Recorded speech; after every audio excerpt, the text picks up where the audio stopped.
Queridos amigos, sejam bem-vindos ao canal Videira Espírita. Meu nome é Cristina Brito e este é o programa Projeto 15 Minutos do Evangelho segundo o Espiritismo. Aqui diariamente estudamos a terceira obra básica da doutrina espírita, codificada por Allan Kardec, o Evangelho segundo o Espiritismo. Estamos atualmente no capítulo 27, Pedi e obtereis. Estamos estudando sobre a prece.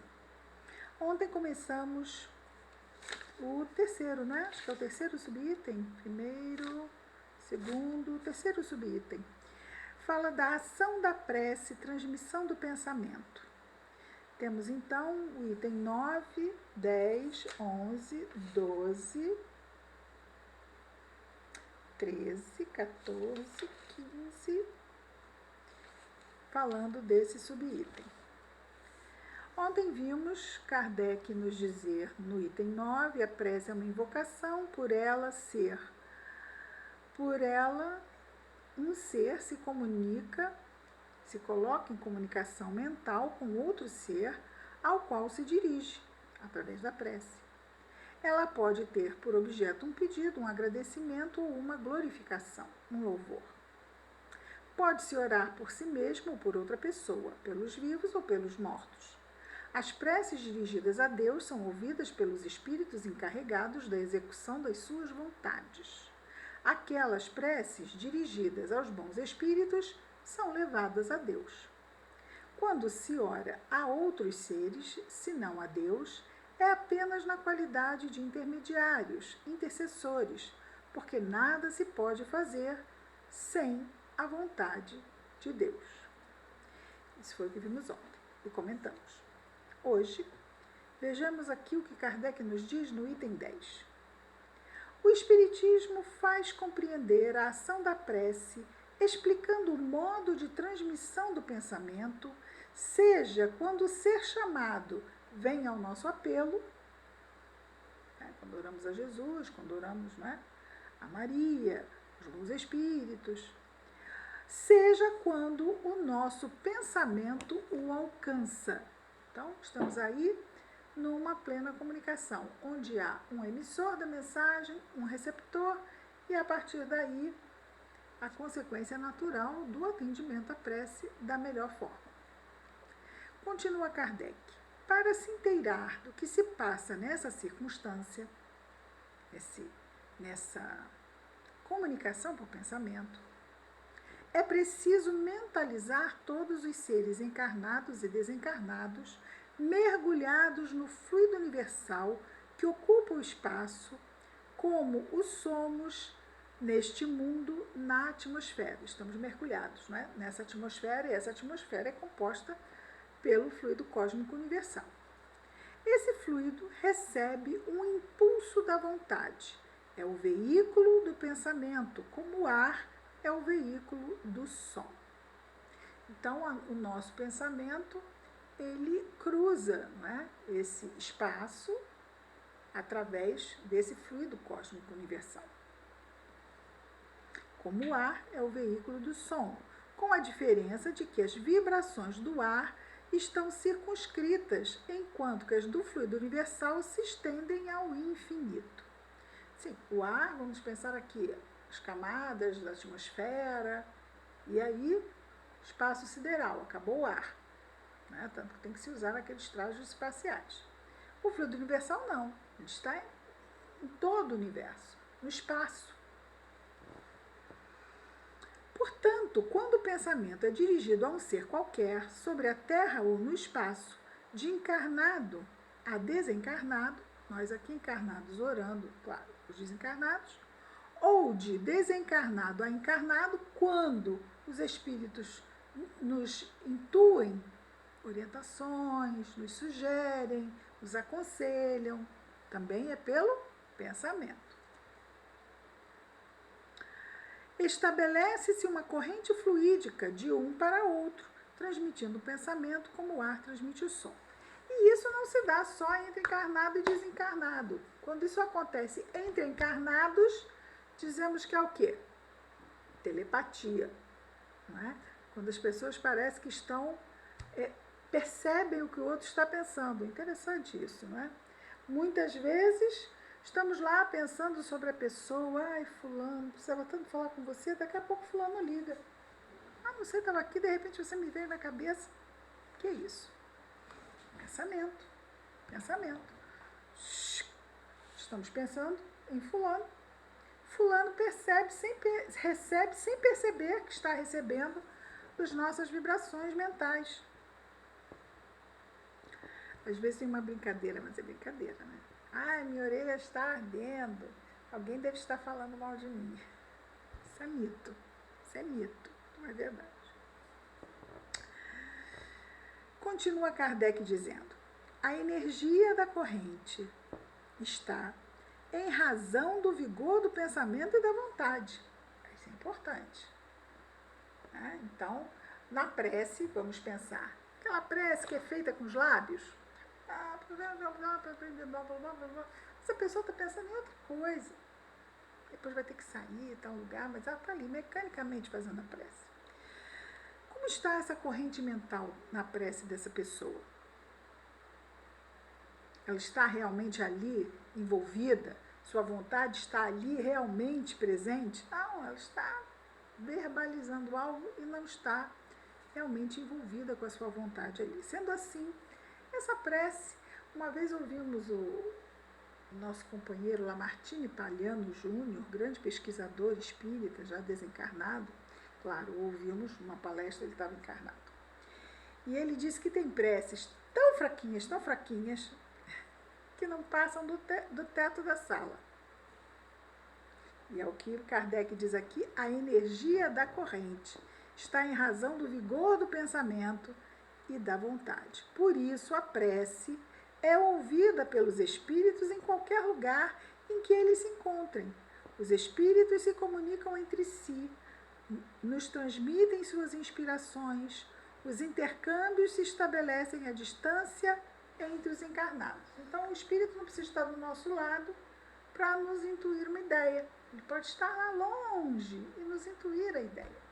Muitas vezes vai acontecer isso com os nossos entes queridos, que não podem estar perto de nós, mas estão ligados a nós pelo coração e nós a eles. Desta forma, nos tornamos assim vulneráveis, não é? Assim, acessíveis a essas ideias, que também nos ajudam e também não sabemos que vem muitas vezes daquele nosso ente querido, mas ele está lá enviando pensamentos de bom ânimo, de coragem, de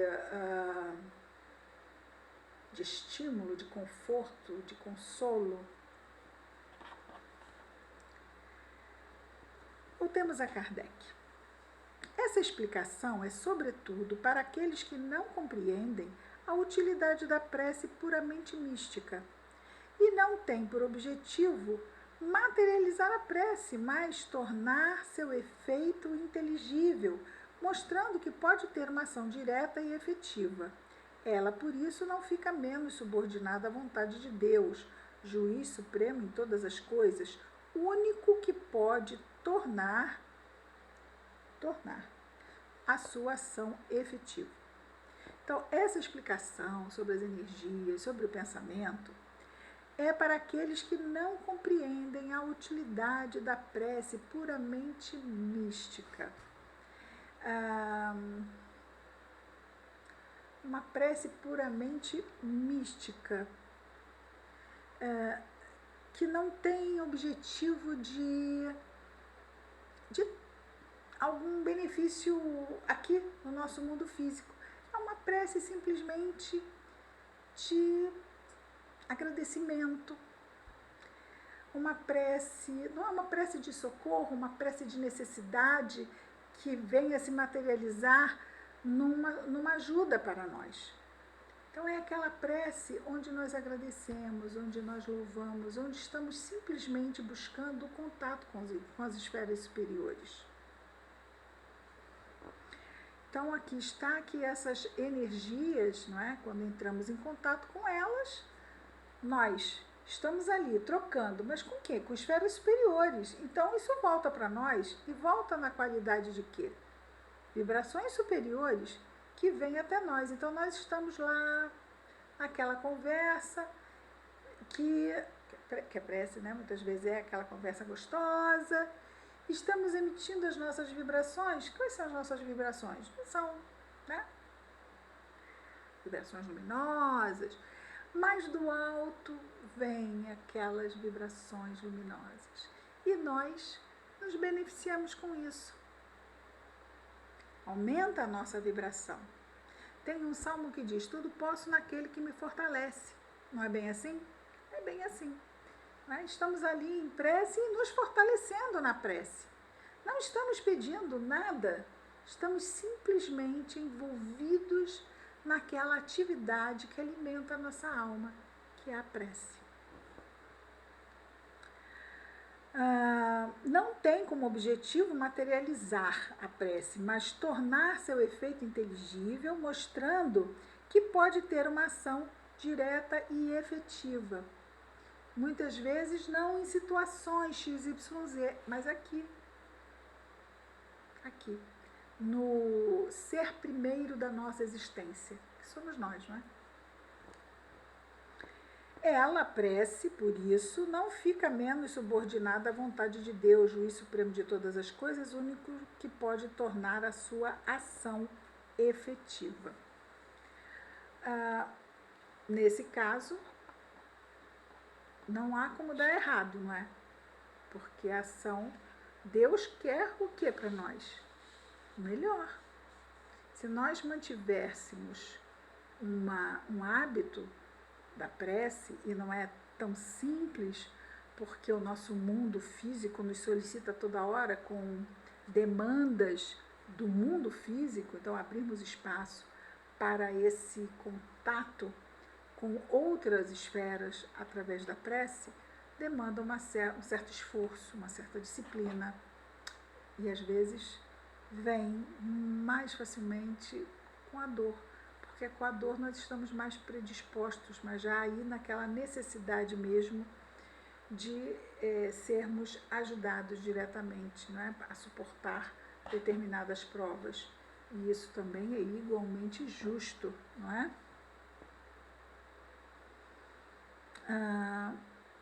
No item 11, Kardec nos diz: pela prece, o homem chama para si o concurso dos bons espíritos, que vêm sustentá-lo nas suas boas resoluções e inspirar-lhe bons pensamentos. Adquire, assim, a força moral necessária para vencer as dificuldades e reentrar no caminho reto se dele se afastou, assim como afastar de si os males que atrai por conta da própria falta. Um homem, por exemplo, vê a sua saúde arruinada pelos excessos que cometeu e arrasta até o fim de seus dias uma vida de sofrimentos. Ele tem o direito de se lamentar se não obtém a cura? Não, porque poderia encontrar na prece a força de resistir às tentações e, com isso, evitar as doenças. Mas ele não precisa se lamentar, mas ele continua, ele não precisa se lamentar, ele não é proibido de se lamentar. Mas aqui a pergunta é justo que ele se lamente se não obtenha a cura? Não, não é justo que se lamente. Mas é justo que continue a fazer preces e a pedir ajuda. E a ajuda, se não vem de um jeito, vem do outro. Então, aconteça o que acontecer, mesmo que desanimados, mesmo que frustrados por não conseguirmos realmente aquilo que queríamos, através da prece, continuemos orando, porque continuaremos recebendo, mesmo que não seja exatamente aquilo que desejaríamos, não é? Muito bem. Hoje vimos, então, o item 10 e o item 11. Amanhã estaremos juntos. Sim, nós já postamos os vídeos do seminário que fizemos hoje, que ficamos aqui os últimos dias divulgando. Então, o seminário dos 5 casos de desencarnação do livro Obreiros de Vida Eterna, do Espírito André Luiz, psicografia de Chico Xavier, já estão numa playlist com esse título, Seminário, 5 casos de desencarnação, aqui no canal Videira Espírita. Está em 4 partes, ok?